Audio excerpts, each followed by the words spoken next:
In the scorched backlands of Alabama, 1838, the Hammond plantation was known for two things: cotton that grew tall as a man's chest, and punishment that could break a soul. Overseer Harlan Briggs carried a whip braided with wire, and Master Elijah Hammond believed obedience was measured in silence.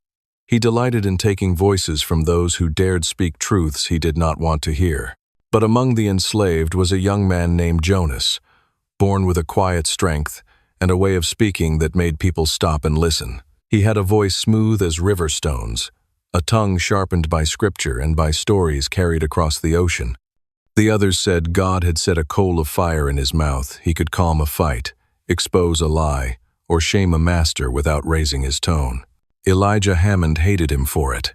A slave was supposed to bow his head, but Jonas bowed to no lie. Even beaten, even starved, he had a way of standing that made others stand straighter. The mistress often sent for him to read to her, she said. His voice soothed her. Elijah thought it infected the house with ideas, dignity, truth, rebellion. One humid night, after a day of back-breaking picking, Elijah ordered Jonas dragged to the smokehouse. The men were forced to hold him down as the master took a hooked blade and did what he did to livestock that bawled too loud. He cut out Jonas's tongue. Everyone thought Jonas would never speak again. But by dawn, it was not Jonas's tongue nailed to the Hammond barn door. It was Elijah Hammond's, and the blood that dripped down the wood spelled a message none of them ever forgot. The August heat came down like punishment. Jonas moved along the rows with hands trembling from exhaustion, the burlap sack dragging behind him like a dead limb. His tongue still worked, then his last day with it. He whispered psalms under his breath as a way to keep the sun from burning through his mind. "Hush that noise," Briggs had barked earlier, though Jonas had barely whispered. Briggs hated anything that sounded like hope, but Jonas could not help the way verses rose inside him. Words had saved him his whole life. Words had given him a spine when the world tried to fold him. At midday, a young boy named Carter stumbled and spilled half his sack. Briggs rode over on his mule, whip already raised. Jonas stepped between them before he even thought. "Sir," he said softly, "the boy's sick with heat. Let him rest a minute." Briggs froze. No slave spoke that calmly, not to him. Not ever. "You watch your mouth," Briggs growled. Jonas did not back down. "I'm only speaking truth," and that was all it took. By sundown, the whole plantation hummed with rumor. Mistress Ann had been crying. The field hands kept glancing toward the big house. Everyone felt the storm gathering around Jonas, but he kept moving through the rows as if nothing were shifting. Just before dinner bell, two overseers approached. "Master wants you," one said. Jonas knew. His stomach sank, but his spine stayed straight. They dragged him across the yard, past the cookhouse, past the quarters where everyone watched through cracks in the wood. No one dared breathe. Inside the smokehouse, Elijah Hammond stood waiting with a lantern and a table of tools. Hooks, knives, branding irons. "You think your tongue belongs to you," Elijah said, stepping closer. "It belongs to me." Jonas met his eyes. Even then, seconds from horror, he did not lower his gaze. And that look, that steady, unafraid look, broke something inside Elijah. "Hold him." They forced him to his knees. Jonas felt their hands like iron clamps, felt the hook in his jaw, felt the blade. He did not scream. The pain was white, blinding, endless, but he did not give Elijah that satisfaction.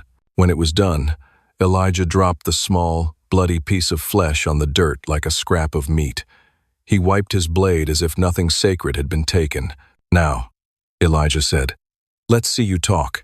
Jonas fell sideways, clutching his throat as blood filled his mouth.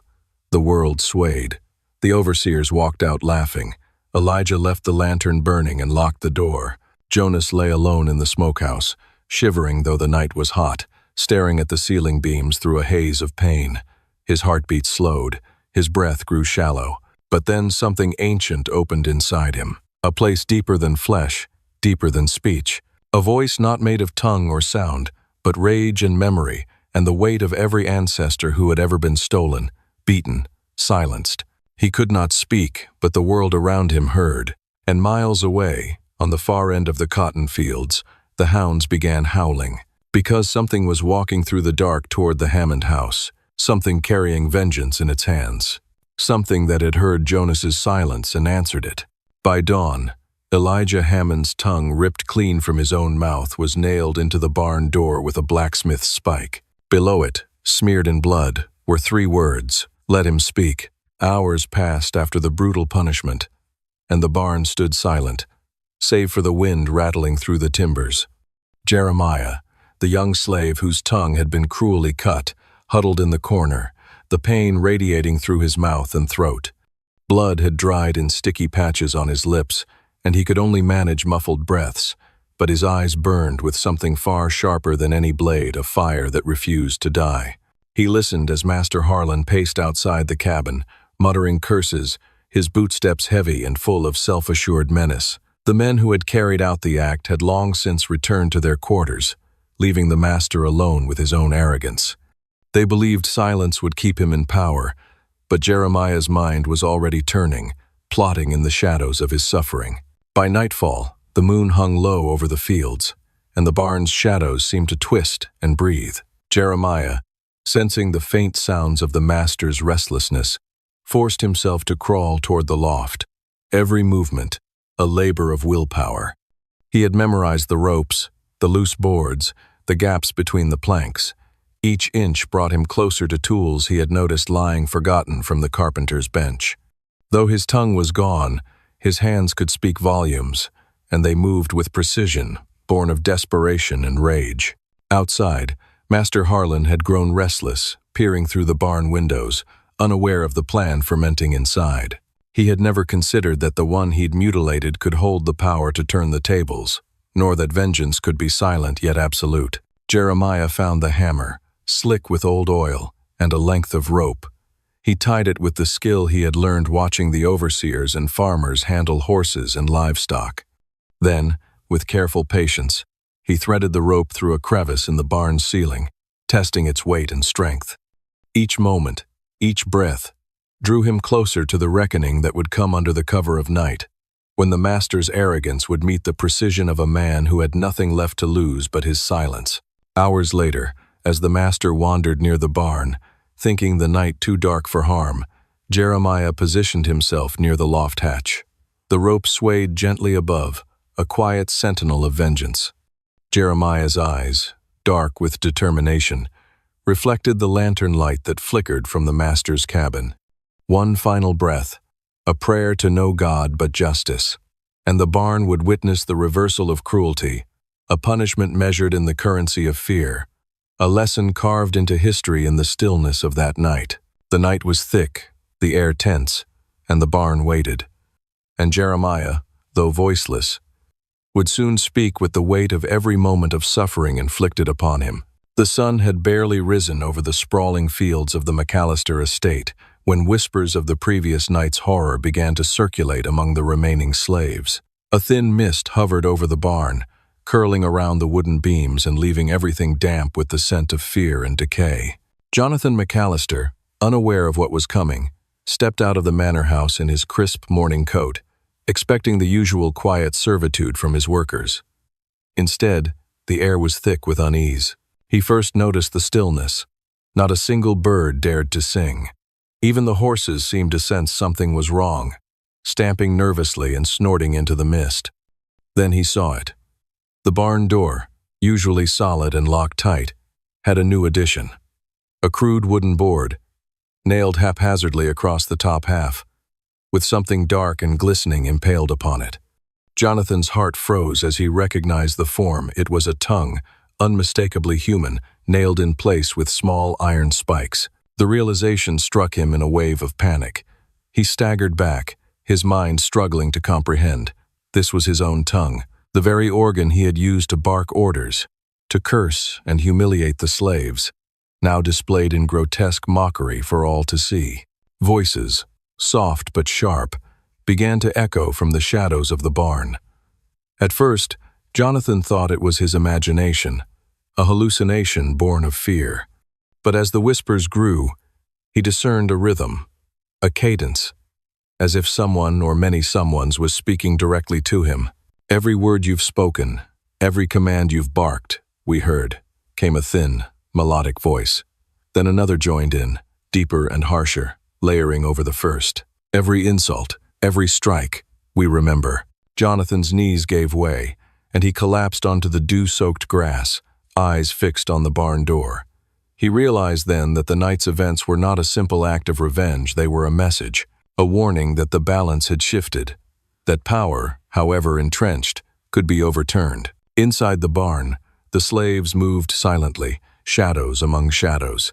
Their leader, a tall, gaunt figure known among the fields as Elias, had orchestrated this terrifying tableau. His hands, steady and precise, had carried out the act with meticulous care. Each nail, each placement, was meant to evoke fear but also respect a lesson that cruelty begets cruelty. Jonathan struggled to speak, his voice caught in his throat. Who did this?" he whispered, his words trembling. Elias stepped into the light, filtering through the cracks in the barn walls. His face was calm, almost serene, belying the wrath that had fueled the act. "We did," he said simply. "You cut out one of us. Now one of you is silenced forever. Let it be a reminder of what you've sown." The other slaves emerged from the shadows, each carrying tools, implements, or items symbolizing the daily cruelties they had endured. They arranged themselves around the barn door, silent but commanding, their presence heavy with unspoken menace. Jonathan tried to move, tried to reach the door, but fear rooted him in place. He understood then that the slaves had claimed not just vengeance, but dominance over the space he had once considered entirely his. Every glance, every subtle movement, communicated a singular truth. The hierarchy had shifted. As the sun climbed higher, the barn and its surroundings were transformed. No longer merely a place of labor and suffering, the site had become a monument to resistance. A monument to the fact that the oppressed could strike back, and that retribution could be orchestrated with precision and inevitability. The day stretched on, and Jonathan remained by the barn, frozen in horror and awe. He realized that words, once his instrument of control, had been turned against him. And as the slaves dispersed silently back into their daily routines, Jonathan understood that the events of that night, the nailing of his tongue to the barn door, would haunt him forever. Every command he attempted to give, every plea or argument, would be weighed against the terrifying spectacle and the quiet, patient wrath of those he had sought to dominate. For Elias and his comrades, the act was not simply revenge, it was justice wrought in silence and precision. And as they moved into the shadows of the fields, the barn stood as a testament to the power of those who had been underestimated, whose patience had been long, and whose retaliation was finally complete. Jonathan McAllister, tongueless and broken, would never speak without the shadow of that night looming over him, a constant reminder that cruelty can ignite vengeance beyond imagination, and that power is never absolute when wielded without justice. The morning after the barn door incident, a thick silence hung over the McAllister estate. The usual bustle of the fields was subdued. Even the animals moved cautiously, as though aware that the balance of power had shifted overnight. Jonathan McAllister, still reeling from the horror of finding his tongue nailed to the barn door, attempted to rally his household, but his commands were stifled by fear, and the servants and overseers looked at him with a new wariness, unsure how to act in the face of what had occurred. Inside the great house, Jonathan's wife, Lillian, paced nervously in the parlor. Her skirts rustled like dry leaves as she fretted over the scandal that would inevitably spread through the county. "Jonathan," she said, voice quivering, "what are we going to do? This is monstrous. The slaves have gone too far. We must call the militia. We must punish them." Jonathan's hands shook, unconsciously curling into fists. But he knew that calling the militia would not undo the humiliation. It might only escalate it. "We have to be careful, Lillian," he said, voice cracked. "They are organized. Someone orchestrated this with precision. If we act rashly, it could cost more than just our pride." Meanwhile, outside, the slaves moved with quiet deliberation. Elias walked through the fields, observing his comrades as they worked. Their eyes were calm, almost serene, but underneath, there was a simmering tension, a readiness for whatever might come next. They spoke in whispers, each message precise, ensuring no overseer or neighbor could overhear. "What's our next step?" asked a young woman, a weaver named Mariah, as she tended to the cotton rows. Elias glanced over her shoulder, eyes scanning the horizon. "We wait. We make them uneasy. Let them see that what happened in the barn is only the beginning. Let them fear the consequences of their cruelty." Back in the manor house, Jonathan tried to regain some semblance of control. He called his overseers to him, his face pale and rigid with the strain of sleepless nights. "You will patrol the fields more closely," he said, though the words sounded hollow even to his own ears. "No one leaves the plantation without my knowledge. I will not allow this to happen again." The overseers, men who had once barked orders at the slaves with unquestioned authority, now shifted nervously in their boots. Some exchanged furtive glances, realizing that the fear that had once belonged solely to the slaves was now shared by them as well. In the shadows of the trees lining the property, Elias observed the gathering from afar. He noted every movement, every hesitated gesture. The slaves had learned that psychological control could be as powerful as physical retaliation. Their silent presence in the fields, their careful positioning, and the memory of the barn door incident were now weapons in their hands. As the day progressed, small incidents began to ripple through the plantation. Tools went missing, fences were found subtly loosened, and animals were mysteriously spooked. The message was clear. The slaves were asserting their autonomy, and they were willing to act in ways that struck fear without direct confrontation. By evening, the manor house was shrouded in unease. Jonathan and Lillian sat in their parlor, listening to the distant sounds of the fields. The usual clatter of work had been replaced with an eerie quiet, punctuated by the occasional whisper of movement or a rustle in the trees. Every sound seemed amplified, every shadow a potential threat. Elias returned to the barn at dusk, inspecting the nails that had held Jonathan's tongue. The iron spikes were dark and weathered, a silent reminder of the message they had sent. He ran his fingers over the rough wood, ensuring no trace of the act remained that could implicate any one person too directly. Precision, he reminded himself, was key. The goal was to maintain the balance of fear without unnecessary exposure.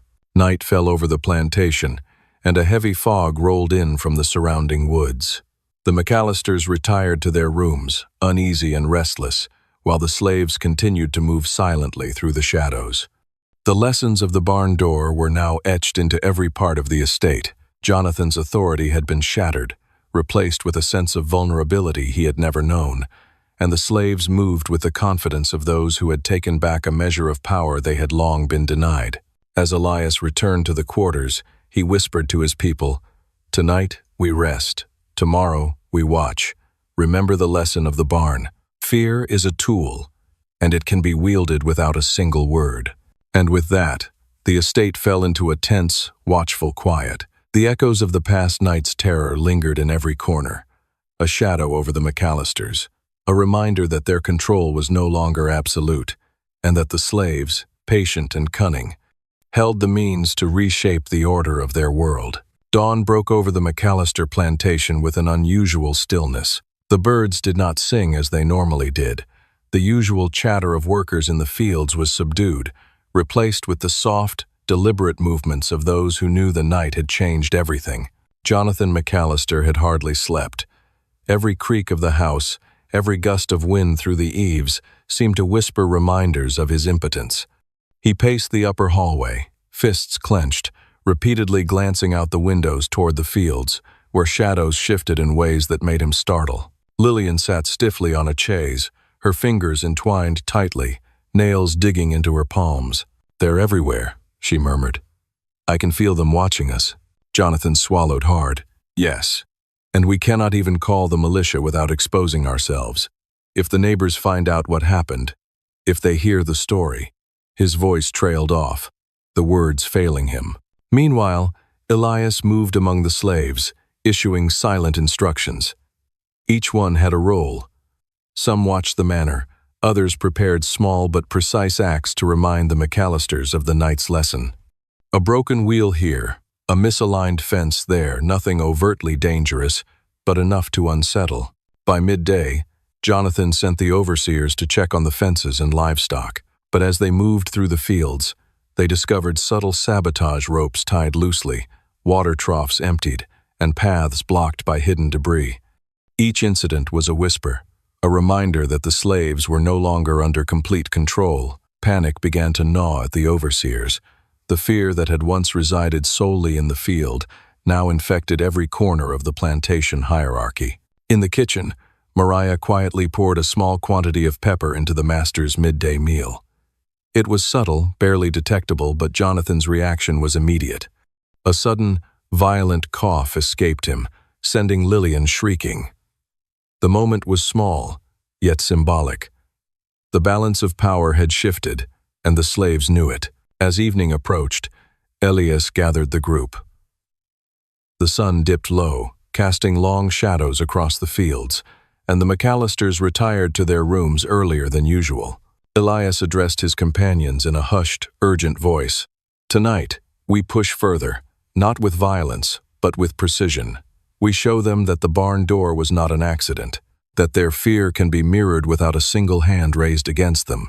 The plan was simple yet terrifyingly effective. They moved quietly, setting small traps for the overseers. Oil poured along the floor in the stables to trip them, tools subtly sharpened in a way that would cut when least expected, gates left ajar to create confusion and frustration. Each act was minor, yet collectively it formed a creeping sense of dread. Jonathan noticed the pattern almost immediately. He called the overseers back, frustration twisting his face. "Explain this chaos," he demanded, voice tight with panic. "Why are the fences undone? Why are the animals spooked? Why can nothing in this place go right?" The overseers could only look at one another nervously. None dared answer. None could speak for fear of reprisal from both above and below. Meanwhile, Elias and the others watched from the shadows, hidden but omnipresent. Their eyes followed every move, every gesture, and they whispered among themselves, taking care to remain unseen. Their message was clear.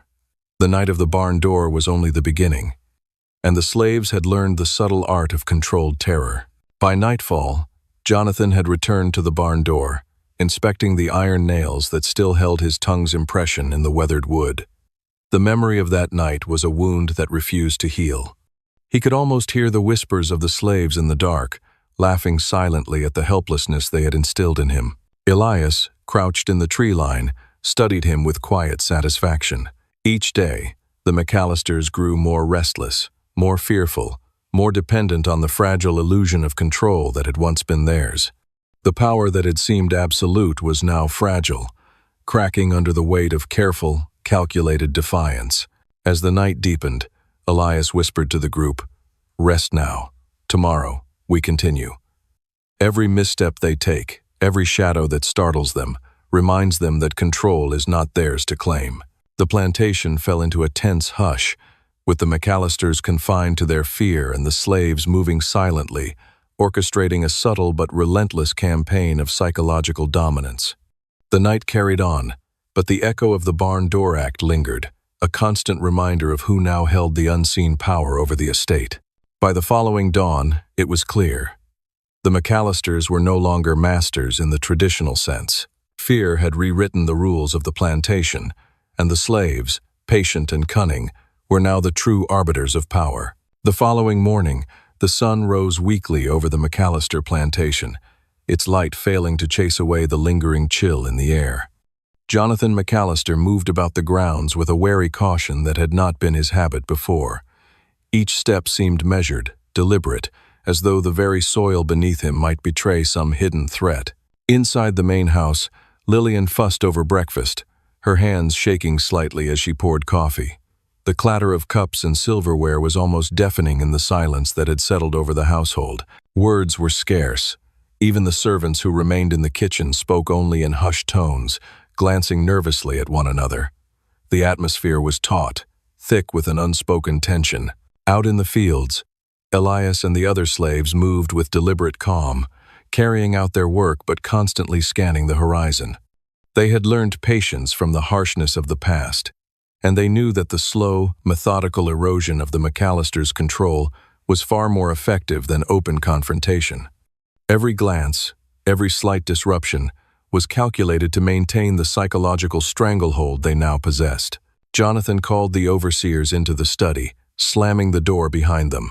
"Look at this mess," he barked, waving his hand toward the map of the property pinned on the wall, where notes of fence repairs and livestock counts were scribbled in frustration.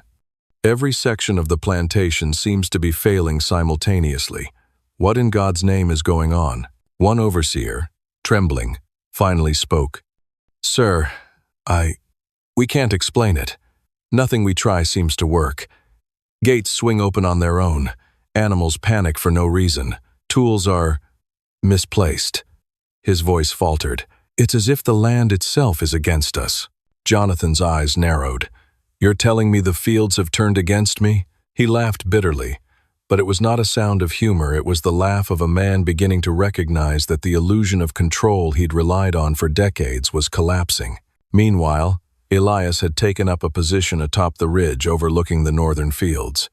From this vantage, he could see the entire plantation, noting every movement, every shift of attention. A subtle signal passed between him and a group of workers in the distance, a nod, a slight wave of the hand. Within minutes, small but precise disruptions began to ripple across the property. A cow nudged into a fence post. A stack of hay slightly toppled. A water trough tipped just enough to spill its contents. Jonathan and Lillian watched in mounting alarm as the day unfolded. No one could explain the sequence of minor catastrophes, and each event chipped away at their composure. Their fear had become tangible, an almost living entity that clung to the walls, the floors, and even the very air. Elias descended from the ridge as dusk approached, moving silently through the shadows. He gathered the group near the edge of the woods, each member understanding the unspoken rules: precision, patience, and above all, invisibility. "Tonight," he whispered, "we escalate. Not with violence this time, but with presence. We make them feel watched. Every sound they hear, every shadow they see, is our warning." As night fell, lanterns were lit in the manor's windows, casting long, distorted shadows across the yard. The McAllisters, uneasy, checked doors and shutters multiple times, each check eroding their confidence further. Outside, Elias and his companions positioned themselves strategically, remaining unseen but always near enough to observe every move. A sudden gust of wind rattled the shutters, and Jonathan jumped, spilling a cup of coffee. Lillian gasped, clutching the fabric of her gown, her face pale.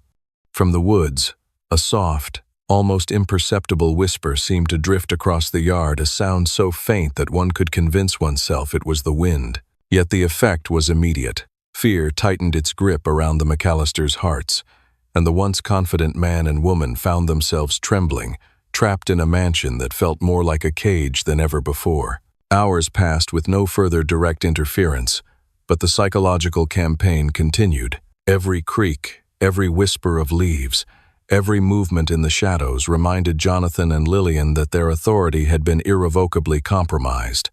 The McAllisters' own servants, too frightened to offer any guidance, contributed unknowingly to the mounting tension. Elias signaled the group to withdraw quietly, fading into the night, leaving the McAllisters to stew in their terror.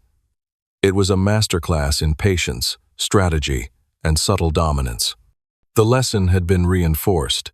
The slaves held the unseen power, the ability to bend perception and instill fear without raising a single hand in overt violence. As Jonathan finally retired to his room, he paused to glance at the barn door, still marked by the memory of his own tongue. The sight sent a chill down his spine. The event of months past, once horrifying, now seemed only the beginning of a slow, inexorable reckoning. Outside, the night continued, and the plantation breathed with a quiet, persistent awareness, a living testament to who truly controlled the land. And for Elias and his companions, the satisfaction was quiet but absolute. Each step, each minor victory, had been earned with meticulous care. Their mastery of fear was complete, their dominance unspoken, yet undeniable. The McAllisters would never see the full extent of it coming. Night had fully descended over the McAllister plantation, and a heavy, suffocating quiet blanketed the grounds. The only sounds were the occasional rustle of leaves, the distant cry of a night bird, and the subtle drip of water from the roof eaves. Inside the manor, Jonathan McAllister paced like a caged animal, his hands trembling as he muttered to himself. Lillian sat rigidly in the parlor, her knitting abandoned, eyes wide and unblinking. Every shadow seemed alive, every whisper carried intent. Elias and his small contingent of slaves had taken positions along the perimeter of the estate, invisible but omnipresent. Their plan tonight was bold psychological dominance had carried them far, but now it was time to escalate. They would strike at the McAllisters' sense of security, leaving no doubt who truly held power. From the edge of the woods, Elias surveyed the house, noting each flicker of candlelight through the windows. A subtle signal, a flick of the wrist, passed through the group, and silently, they moved into the property. Not one footstep made a sound. The soft mud and moss absorbed every movement. Inside, Jonathan paused by the stairwell, sensing a presence he could not place. His gaze darted to the window, catching only a fleeting shadow flit across the pane. His heart thudded painfully. "It's nothing," he whispered to himself, yet the color had drained from his face. Meanwhile, Elias and two others approached the barn. They could see the faint outline of the barn door, where the memory of Jonathan's own tongue had been nailed, a permanent warning. They worked with quiet precision, leaving subtle clues that would be discovered at dawn: a broken lock here, a faint smear of mud there, a footprint that led nowhere. As they retreated, another member of the group crept toward the main house. She carried a small lantern, dimly lit, and positioned it near the path Jonathan often walked at night.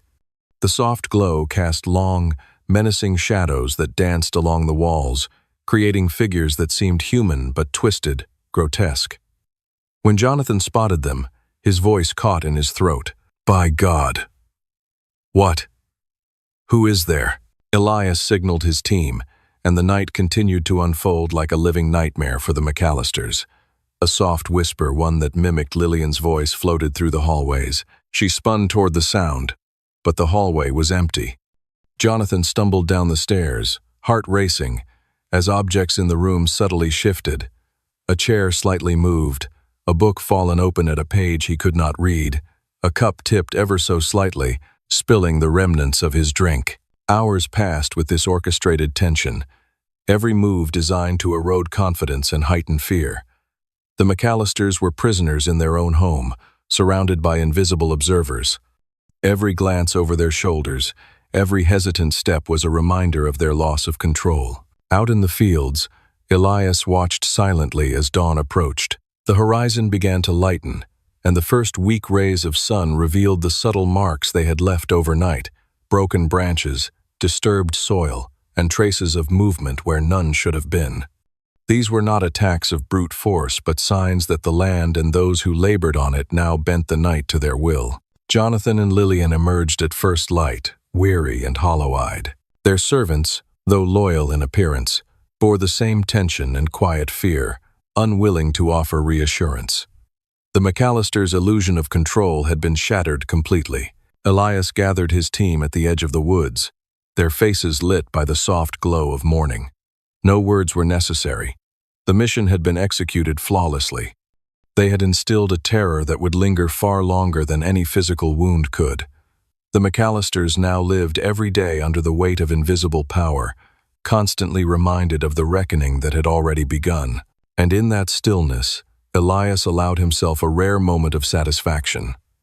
The strategy of patience, observation, and precise psychological manipulation had worked beyond measure. The McAllisters had learned fear, the fear of being powerless, and it would shape every action they took from that moment onward. As the sun climbed higher, the plantation seemed to breathe again, but this time it was not the land of Jonathan and Lillian. It belonged to those who knew its secrets, to those who had mastered the shadows. The McAllisters were living reminders that dominance could be invisible, yet absolute, and that fear, carefully nurtured, was the most effective weapon of all. The night came heavy and thick, the air moist with lingering tension. The McAllister plantation was quiet, deceptively so, as if the land itself held its breath. Jonathan moved through the hallways, still haunted by the events of the previous night. Every creak of the floor, every distant rustle in the trees, set his nerves taut. He no longer recognized his own home. Shadows loomed like predators at every turn. Lillian, pale and trembling, tried to maintain some semblance of normalcy. She walked the corridors slowly, her eyes darting to every window, every corner.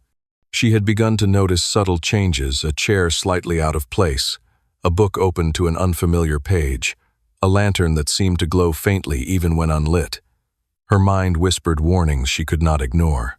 Outside, Elias and his team watched silently from the edge of the woods. Their plan had always been about fear, about the slow and deliberate dismantling of Jonathan and Lillian's sense of control. But tonight, the time had come for the final act, a demonstration that would leave no room for denial. Two of the slaves moved to the barn first. The air was heavy with the scent of damp earth and old hay. Inside, they positioned the tools and signs of past retributions. The broken chains, the scattered hay, and the faint outlines of past horrors. They left subtle reminders of the previous night's events, small, calculated markers that would confront the McAllisters with the tangible evidence of their powerlessness. Meanwhile, Elias crept toward the manor. Each step was deliberate, silent, calculated. He entered through the shadows, unseen, his presence a whisper in the night. In the parlor, he arranged a small display. A cup tipped slightly, a chair moved toward the fireplace, and a faint trail of ash from the ledger Silas had once kept, now smoldering slightly in the hearth. Every detail was meant to unsettle, to remind Jonathan and Lillian of the invisible force that controlled the estate. Jonathan stumbled into the room, eyes wide as he took in the subtle chaos. What is this?" he whispered, his voice trembling. He recognized the objects, the careful placement. They were not random. Someone had orchestrated this, and he could not see them. Lillian appeared behind him, her breath shallow. She followed his gaze, her eyes catching the faint glow from the smoldering ash. "It's them," she said softly. "They're here, even when we cannot see them." Elias and his team remained outside the windows, watching the reactions, studying the growing fear. The display inside was only part of the plan. The final stage required patience, timing, and a single, undeniable act to solidify the lesson. Hours passed, each minute stretching painfully for the McAllisters. Outside, the night whispered secrets through the rustling leaves. The shadows seemed to lengthen, to move with intention, each one a silent herald of the unseen power surrounding the house. At the stroke of midnight, a faint sound, a soft, deliberate tapping began at the windows. Jonathan jumped, heart racing, as the sound grew louder, a rhythmic beat echoing through the hallways. Lillian clutched his arm, both of them frozen in terror. They knew instinctively that this was no mere trick of the wind. From the darkness outside, Elias signaled his team. One by one, figures emerged, silhouettes against the dim moonlight, each holding a small, symbolic token, a broken chain, a tipped chair, a flickering lantern. They remained silent, their presence overwhelming despite the distance. The McAllisters could see them, could feel the power concentrated in the night, yet could not touch them, could not fight back. Jonathan's knees buckled, and he sank to the floor, overwhelmed by the realization of how completely they had lost control. Lillian, shaking, pressed close to him, eyes wide with terror and awe. The plantation, the house, and even the very land seemed to hum with the dominance of those who had once labored invisibly under their command. Elias stepped back into the shadows, satisfied. The message had been delivered. The McAllisters would never again feel safe, never again assume power over those they had oppressed. The night belonged to the slaves, to those who had turned fear itself into a weapon. As dawn approached, the figures disappeared as silently as they had arrived. Jonathan and Lillian remained on the floor, drained and hollow-eyed, their house forever changed, haunted by the unseen hands that had orchestrated the perfect act of retribution. The land, the trees, and the very air seemed imbued with a warning. Those who wielded cruelty would always face the reckoning of the invisible, the patient, and the powerful. The McAllisters' world had been irrevocably altered, their illusions of control shattered. The night had spoken in whispers and shadows, and it had been heard. Years passed, and the McAllister plantation, once a symbol of power and cruelty, had become a cautionary tale whispered among the nearby towns and the enslaved communities alike.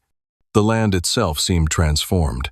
The air carried a weight, a subtle tension that reminded every visitor of the night when the balance of fear had shifted irreversibly. Jonathan and Lillian were never the same. Their lives were haunted, not only by the memory of that terrifying night, but by the knowledge that they had no true dominion over the very people they had sought to command. The McAllisters tried to maintain appearances in public. Jonathan would stroll through the marketplace, his head held high, and Lillian would attend social gatherings, her dresses elegant, her movements refined. Yet behind the facade, every sound, the distant bark of a dog, the creak of a gate, the whisper of wind through the trees made their hearts race. Servants, strangers, even the land itself seemed to watch them, and they could never quite ignore the sensation that someone, somewhere, was aware of their every action. The former slaves, now free, moved quietly through their lives, carrying with them the stories of that night, the lesson of patience and precision, and the knowledge that power was never truly in the hands of the oppressors. They told their children, their grandchildren, and their neighbors of the night when the McAllisters realized that fear could be wielded as a weapon far more effective than chains or whips. Elias, the architect of the retribution, became a figure of legend. His face was rarely seen, and his name was whispered with both reverence and fear. Stories spread of his uncanny ability to orchestrate events from the shadows, to manipulate even the most cautious and proud of masters without them ever knowing his presence. In truth, he was never far from the plantation, watching, ensuring that the lesson endured, and that the McAllisters never again forgot their place. The McAllisters' wealth began to erode, slowly at first, then with accelerating momentum. Crops failed inexplicably, equipment broke without explanation, and workers, once loyal, left in silence, their reasons known only to themselves. The estate that had once been the pinnacle of their pride became a haunted shell. Neighbors avoided it, citing the strange chill in the air and the eerie feeling that the land itself had rejected the family. Some swore they saw flickers of movement near the tree lines, figures emerging and disappearing with the night, but no one could prove what they were. Jonathan grew increasingly reclusive, rarely speaking, always jumping at the slightest noise. His nights were sleepless, haunted by shadows and whispers, and he began to age rapidly, his once proud face now lined with anxiety and terror. Lillian, too, withdrew, spending long hours staring out the windows, eyes following unseen movements, hands wringing the fabric of her skirts. She tried to convince herself it was paranoia, but deep down she knew it was more than that. Their punishment had been precise, surgical, and it would not end as long as they carried their arrogance in their hearts. Meanwhile, the community of former slaves thrived. They rebuilt their lives, their families, their traditions. Every harvest, every gathering, carried a note of remembrance and a nod to the night when courage, strategy, and patience had turned the tables. They planted trees in memory of those lost, sang songs of warning and empowerment, and passed down the stories so that no master would ever forget. Cruelty invites reckoning, and those underestimated will rise with precision. Decades later, the McAllister plantation had fallen into ruin. The grand house, once the centerpiece of wealth and dominance, had collapsed under the weight of time and neglect. Moss-covered walls leaned at impossible angles. Windows stared blankly into the swampy land, and the air carried a strange, almost sacred silence. Travelers passing by would hear whispers in the trees, soft but insistent, like a memory refusing to fade. And though the humans who had enacted the original retribution had long since passed, their presence lingered. Elias's strategies, Ruth's courage, the meticulous, patient orchestration of fear and justice, it all remained etched into the land itself. The shadows were no longer just darkness. They were guardians, keepers of the truth that power without justice is temporary and fragile. In the evenings, when the mist rose from the creek and the moon cast pale silver light across the ruins, One could almost see faint silhouettes moving with purpose, figures passing silently between the gnarled trees. Some swore they could hear the soft hum of a harmonica, a song carried through the mist by someone unseen, reminding any who dared trespass that the lessons of the past were alive, unyielding, and eternal. The McAllisters' descendants, scattered and diminished, rarely spoke of their lineage, and if they did, it was only in hushed tones, carefully avoiding mention of the events that had forever marked their family's downfall. They lived in quiet anxiety, an inheritance of fear and memory passed down through generations, a legacy that no wealth or property could erase. Meanwhile, the former slaves' community prospered quietly. They cultivated the land with care, educated their children, and preserved the stories. Each tale carried a dual purpose: to honor the courage of those who had acted, and to remind the living that justice, though slow, is inevitable. The McAllister estate, though abandoned and overgrown, remained a constant symbol, not of wealth or power, but of the night when the powerless became the arbiters of fate, when fear itself was turned into a shield, a weapon, and a teacher. And in the quietest moments of night, when the wind stirred the branches and the moonlight danced across the creek, one could swear the soft, deliberate notes of a harmonica carried through the mist. It was a reminder that the deeds of the past endure, that courage and patience can outlast cruelty, and that some stories, no matter how horrific or heroic, live forever in the land itself. The McAllister plantation, shrouded in mist, overgrown with weeds and memory, stood as a silent testament. Those who wield oppression as a weapon may rule in the moment, but the reckoning, when it comes, is patient, deliberate, and inexorably just. And the echoes of that night, the shadows of the unseen, the whispers of those who had suffered and risen, these remained, eternal, unbroken, and unwavering. The story of the McAllisters became legend, a tale repeated quietly around fires, in fields, and in homes, a story of courage, retribution, and the enduring power of those who had once been considered powerless. The land remembered, the shadows remembered, and the songs carried on through generations, a haunting, unwavering testament to the truth that justice, once awakened, never sleeps.